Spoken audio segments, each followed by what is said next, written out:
Student कैसे हो आप सब। आशा करते होंगे आप सब अच्छे होंगे। तो हम आपके लिए दो सवाल लेके आए हैं। दोनों सवाल देख लेते हैं। ये दोनों अपने सवाल लघुत्तम समापवर्तक के ऊपर होने वाले हैं। किस प्रकार से हम लघुत्तम समापवर्तक के जो सवाल करते हैं निकालते हैं, तो ये देख लेते हैं। अपने पास दो सवाल हैं। पहला सवाल क्या अपने पास 3, 9, 12, 18 का लघुत्तम समापवर्तक निकालना है। और दूसरा में क्या रहे हमने 2, 4, 6, 8 इनका लघुत्तम समापवर्तक निकालना है। तो उसके लिए क्या करना पड़ेगा अपन को सबसे पहले, तो देख लेते हैं। सबसे पहले अपन ये आपको हर लिख देना है कुछ इस प्रकार से।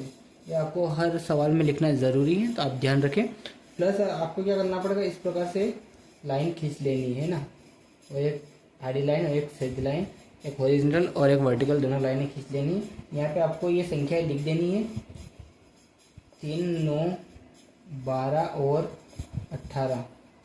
तो अब क्या करना पड़ेगा, अब इनका लघुत्तम समापवर्तक निकालने पड़ेगा। ये किस संख्या से भाग हो रहा है इनका वो देखना पड़ेगा। तो वो देख लेते हैं कौन सी संख्या से इनका भाग होगा, तो वो देख लेते हैं। तो इनका सबसे देखा जाए तो 3 से ही भाग जाएगा सभी संख्याओं में।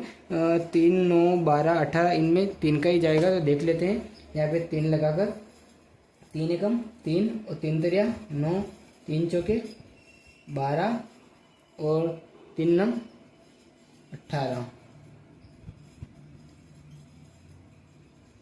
3 छंग 18, सॉरी 3 छंग 18 है ना। तो फिर 3 से देख लेते हैं।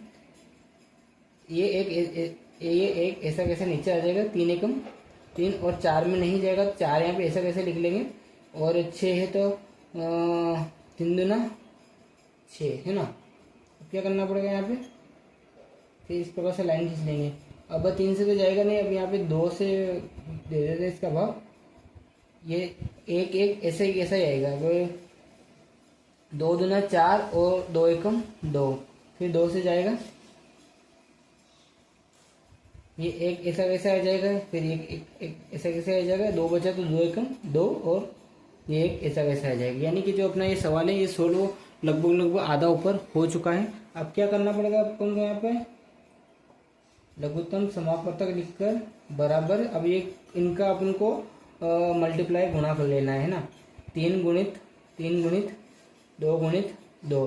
अब इनका गुणा करेंगे, किस प्रकार करेंगे, देखो 3 तिया 9, 9 दूनी 18 और 18 दूना 36। कुछ इस प्रकार से इनका इस प्रकार से गुणा होगा तो कितना आएगा इसका लघुत्तम समापवर्तक, 36 आंसर आएगा इसका, है ना। ये कितने आसान तरीके से ये सवाल हो गया। चलो एक सवाल और देख लेते हैं, इसे भी हल कर लेते हैं किस प्रकार से ये भी हल होगा। तो देख लेते हैं इसे। यहाँ पे हल लिखना पड़ेगा और यहाँ पे इस जो उसमें जो रो खींची इसमें भी ऐसी कैसी रो खींचनी पड़ेगी, 2, 4, 6 और 8 है ना। तब इनका लघुत्तम समापवर्तक निकालें। तो अब इनमें छोटी संख्या कौन सी भाग देने वाली, तो 2 भाग से 2 मतलब 2 से ही जाएगा, 1 से तो कोई जाएगा नहीं। तो 2 से लगा लेते हैं। 2 एकम 2 और 2 दूनी 4, 2 तिया 6 और 2 चौके 8।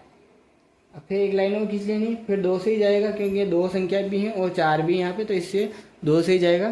तो ये एक ऐसा कैसा आ जाएगा, फिर 2 एकम 2 और 3 नीचे ऐसा कैसे उतरना और 2 दूना 4, फिर 2 आ जाएगा, है ना। तब क्या करना पड़ेगा, फिर यहाँ पे एक लाइन में फिर खींच लेनी है, फिर 2 से लगाना पड़ेगा क्योंकि पीछे संख्या 2 है इसलिए। एक ऐसा कैसा आ जाएगा, फिर एक ऐसा कैसा आ जाएगा, 3 लिखना पड़ेगा ऐसा कैसे क्योंकि 2 में जो 3 है, 2 का 3 में तो जाएगा नहीं भाग, और 2 एकम 2 है ना। तो अब 2 वाली संख्या तो कुछ रही नहीं है, अभी 3 बचा तो 3 का लगा लेते हैं। ये एक ऐसा कैसा आ जाएगा, ये एक भी ऐसा कैसा आ जाएगा, 3 एकम 3 और ये एक ऐसा कैसा आ जाएगा। तो ये अपना ये भी सवाल सोल्व हो गया है। तो यहाँ पे ल से लिखकर यानी कि लघुत्तम समापवर्तक लिखकर इन संख्याओं को देख लेते हैं। 2 कितनी बार है, 3 बार और 3 एक बार में है ना। तो 2 इंटू 2 इंटू 3। चलो इनका गुणा कर लेते हैं, किस प्रकार से इनका गुणा होगा देख लेते हैं। 2 दूना 4, 4 दूना 8 और 8 तिया 24। यानी कि जो इसका लघुत्तम समापवर्तक निकल के आ रहा है वो कितना आ रहा है अपने पास, 24। तो वीडियो कैसा लगा, अगर वीडियो पसंद आए तो वीडियो को लाइक करें, चैनल को सब्सक्राइब करना ना भूलें। और हम ऐसे नए नए सवाल लाते रहेंगे। तब तक के लिए धन्यवाद। जय हिंद, जय भारत।